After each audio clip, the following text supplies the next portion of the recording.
Olá, vamos para mais um dia de Café com Lexio, hoje, 18 de outubro, quarta-feira. Prepara o teu cafezinho e vamos juntos.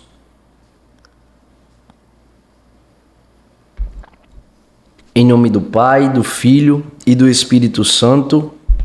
Amém. Pai nosso que estais no céu, santificado seja o vosso nome. Venha a nós o vosso reino e seja feita a vossa vontade, assim na terra como no céu. O pão nosso de cada dia nos dai hoje, e perdoai-nos as nossas ofensas, assim como nós perdoamos a quem nos tem ofendido. Não nos deixeis cair em tentação, mas livrai-nos do mal. Amém. Ave Maria, cheia de graça, o Senhor é convosco. Bendita sois vós entre as mulheres, e bendito é o fruto do vosso ventre, Jesus. Santa Maria, Mãe de Deus, rogai por nós, pecadores, agora e na hora da nossa morte. Amém. Glória ao Pai, ao Filho e ao Espírito Santo, como era no princípio, agora e sempre. Amém. São José, rogai por nós. Continuamos unidos, em nome do Pai, do Filho e do Espírito Santo. Amém. Hoje, 18 de outubro, dia que a igreja celebra a memória de São Lucas Evangelista. A tradição nos ensina que ele nasceu em Antioquia,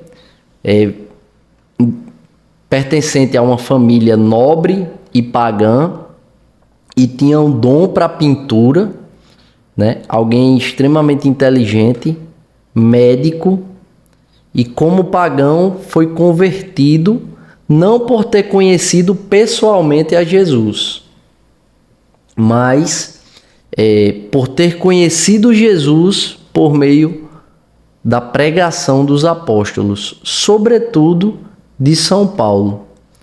São Lucas, que escreve o terceiro evangelho. E há aí uma cronologia de milagres, de prodígios, e há também uma percepção da intimidade dele com Nossa Senhora. Certamente alguns relatos que tem no Evangelho de São Lucas foram descritos especialmente pela Virgem Maria.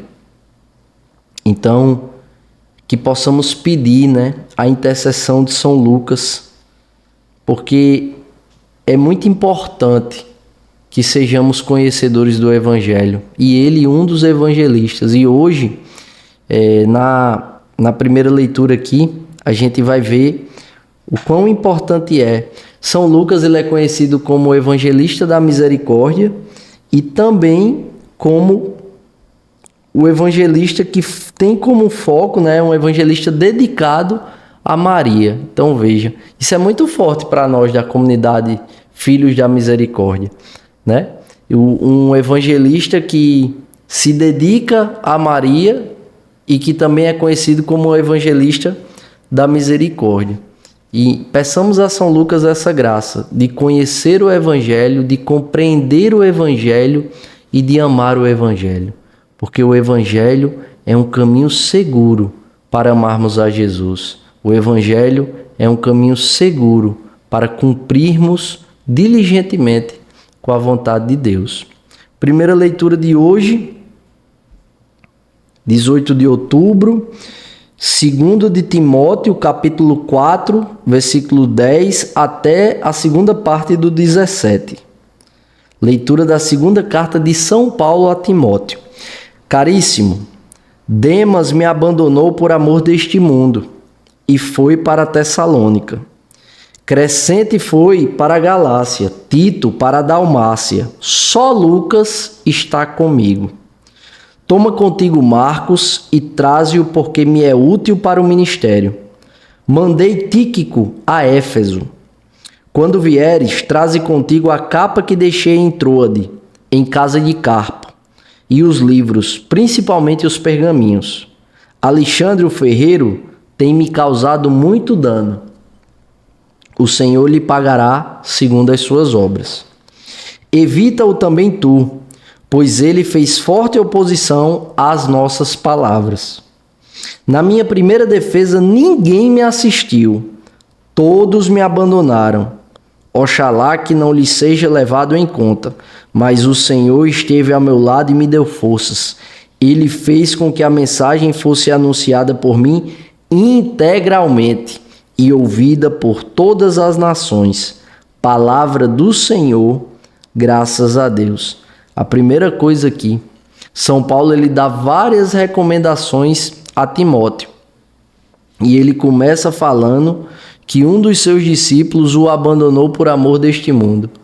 Quantas vezes essas pessoas somos nós que abandonamos a Jesus por amor às coisas deste mundo, que preferimos o pecado e preterimos a graça de Deus, que preferimos os nossos desejos efêmeros que passam aos desejos de Deus, à vontade de Deus que nos prepara para algo muito maior.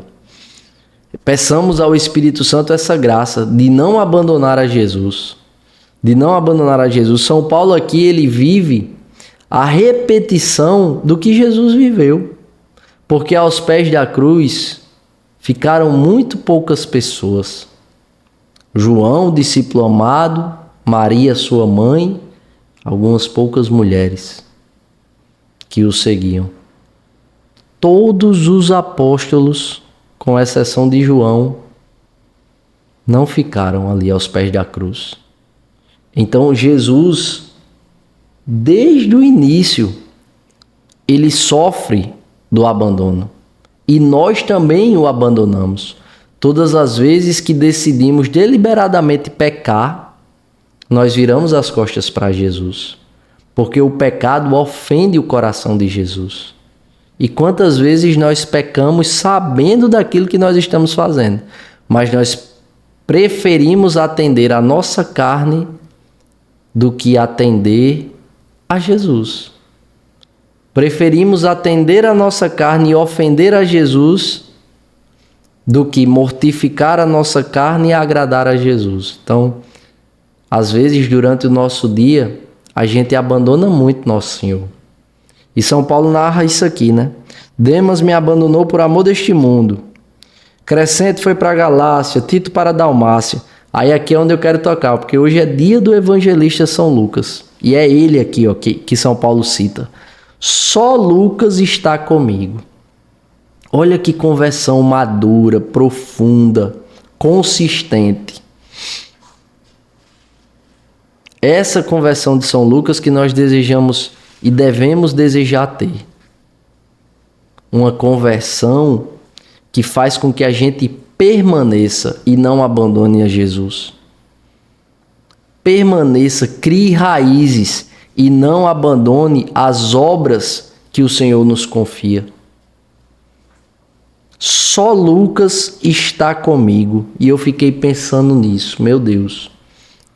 Todos abandonaram. São Lucas permaneceu. É essa conduta que Jesus espera de nós. Que nós não saiamos na primeira dificuldade, ou que quando aparecem as adversidades que são próprias da vida, a gente abandone a Jesus. E é essa graça que nós devemos pedir. São Paulo narra várias situações aqui. E aí no versículo 17, no 11 ele diz, só Lucas está comigo. Ele permaneceu. Que nós possamos pedir ao Espírito Santo essa graça. Senhor, mesmo com todas as dificuldades, com todas as adversidades, dá-me uma fé madura, consistente, uma fé que ilumine a minha razão e a minha conduta de vida, de modo que eu possa, apesar dos meus pecados, apesar das minhas fraquezas, permanecer. E no versículo 17, São Paulo dá um testemunho. Todos me abandonaram, ele diz no versículo 16. Mas aí no 17 ele diz, mas o Senhor esteve ao meu lado e me deu forças. Ele fez com que a mensagem fosse anunciada por mim integralmente e ouvida por todas as nações.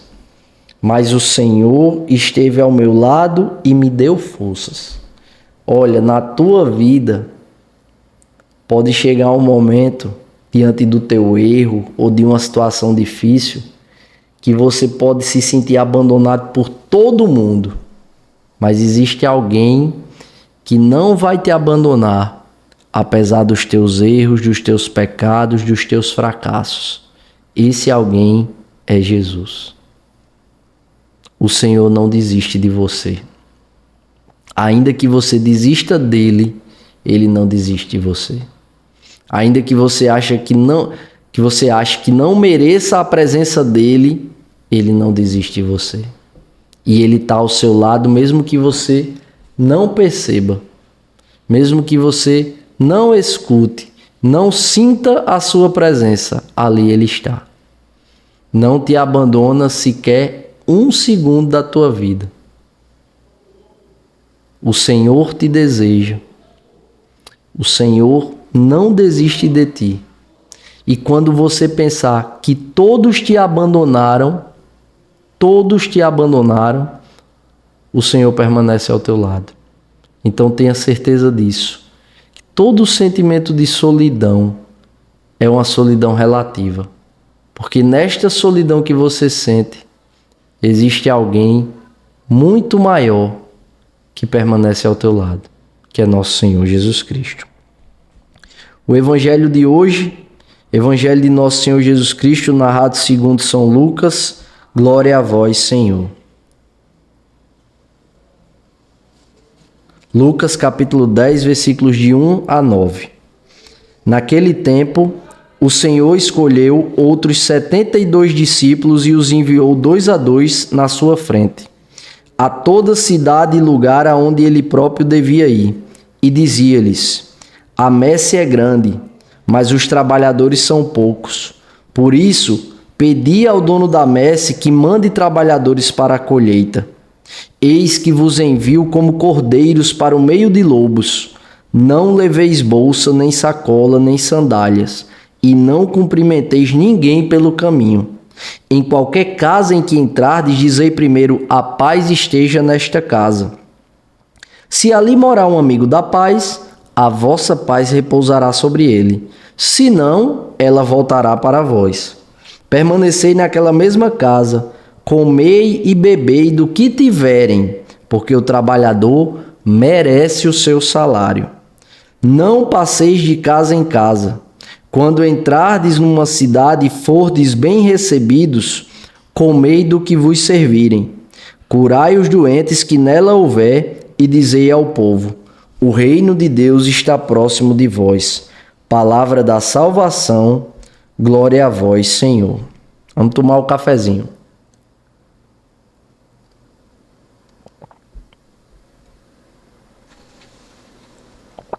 Então você veja, no versículo 1, Deus designou 72 discípulos e o enviou 2 a 2. Deus não nos fez para sermos sozinhos. Deus não nos criou para andarmos sós. Deus quer que a gente faça comunidade. Família é comunidade. É uma comum unidade de pessoas que moram no mesmo lar, né? De vidas que são geradas, de vidas que são compartilhadas. Problemas, fracassos, conquistas, alegrias, tudo compartilhado, né? A própria Sagrada Família, a Santíssima Trindade já é uma família. Pai, Filho e Espírito Santo. Jesus, o Verbo, se encarna no ventre de uma mulher que é família com São José. E aí tem pai, mãe e filho. Sagrada Família. Quando Jesus envia os seus discípulos e os apóstolos de 2 em 2. Por quê? Porque Deus quer nos comunicar o modo como Ele quer que a gente viva. Não nos criou para andarmos sozinhos. Portanto, é muito importante que a gente seja igreja, aonde a gente estiver. E a gente reze pela igreja. Quando a igreja sofre com algum tipo de escândalo, a gente não deve atirar pedras na igreja, mas a gente deve rezar. a gente deve sofrer junto com ela, né? A gente deve, muitas vezes, rezar pelo lugar onde a gente está, a nossa paróquia, o nosso grupo de oração, a nossa comunidade, o movimento que você está inserido, a prelazia que você está inserida, a ordem, o que for, a paróquia, pronto.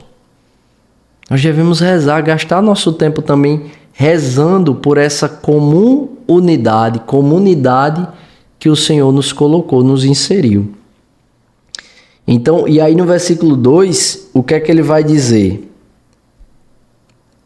A messe é grande, mas os trabalhadores são poucos. Por isso, pedi ao dono da messe que mande trabalhadores para a colheita. Ou seja, é preciso, como igreja, pedir vocações ao Senhor, que é o dono da messe. Pedir vocações ao Senhor. Ao invés de a gente falar mal do padre, que a gente viu que errou, que cometeu um erro que é público, ao invés de a gente estar falando mal desse padre, a gente deve botar nosso joelho no chão e rezar pela conversão dele, para que ele se torne santo. Esse é o nosso papel de cristão, de católico.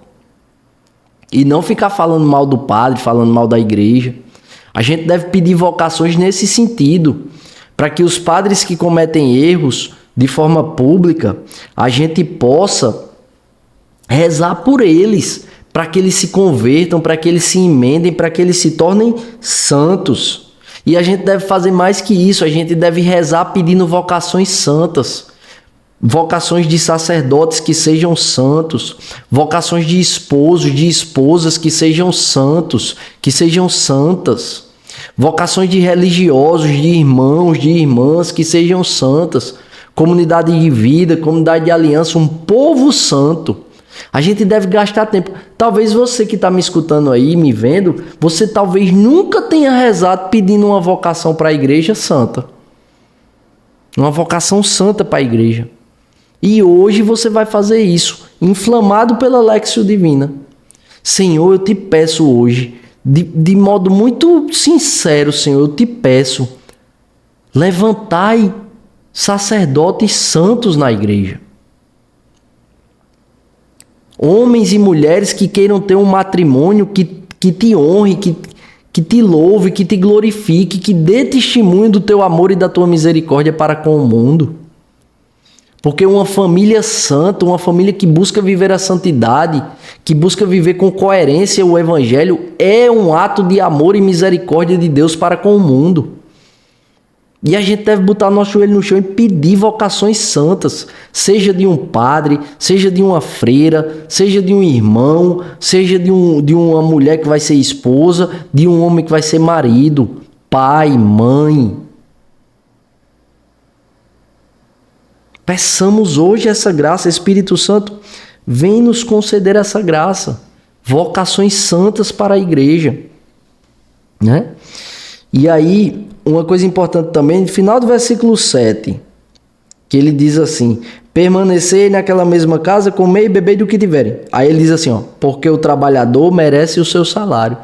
Veja, é Jesus falando, ó, porque o trabalhador merece o seu salário. Ou seja, Jesus, ele, como é que eu posso dizer assim? Ele valoriza quem é trabalhador. Aquela pessoa que toma o seu trabalho como uma missão e a missão como um trabalho. E que a gente possa pedir essa graça. De viver, de sermos trabalhadores de verdade, que a gente possa valorizar o nosso trabalho, que a gente possa fazer com todo amor, esforço, dedicação o nosso trabalho e usufruir do fruto do nosso trabalho. Fazer do nosso trabalho uma missão e fazer da nossa missão um grandioso trabalho. E por fim, olha a ordem. Versículo 9. Curai os doentes que nela houver e dizei ao povo: o reino de Deus está próximo de vós. O reino de Deus está próximo de vós. Curai os doentes que nela houver. A minha vida, a tua vida, precisa ser um instrumento de cura na vida de quem está ao nosso redor. Porque quando um coração ferido encontra um coração misericordioso, ele já começa a ser curado. O processo de cura interior, de cura das feridas da alma, já é iniciado com a presença de um coração misericordioso. Então a minha vida e a tua vida deve transbordar esse amor e essa misericórdia que cura quem está ao nosso redor. Peçamos ao Espírito Santo a graça de que a nossa presença seja uma cura para a ferida do abandono, para a ferida da rejeição, para a ferida da solidão, para a ferida da traição, tão presentes nas almas contemporâneas. Curai os doentes. E quantos doentes estão ao nosso redor? E por vezes o doente sou eu e você, que precisa ser curado para ajudar a curar, que precisa ser liberto para ajudar a libertar. Joelho no chão, oração, como eu vivo repetindo, quem faz o trabalho difícil é nosso Senhor. E dizei que a nossa vida seja esse testemunho, essa comunicação. O reino de Deus está próximo de vós. Que Deus nos abençoe e nos aprove a cada passo. Se vivo, vivo pela misericórdia do Senhor.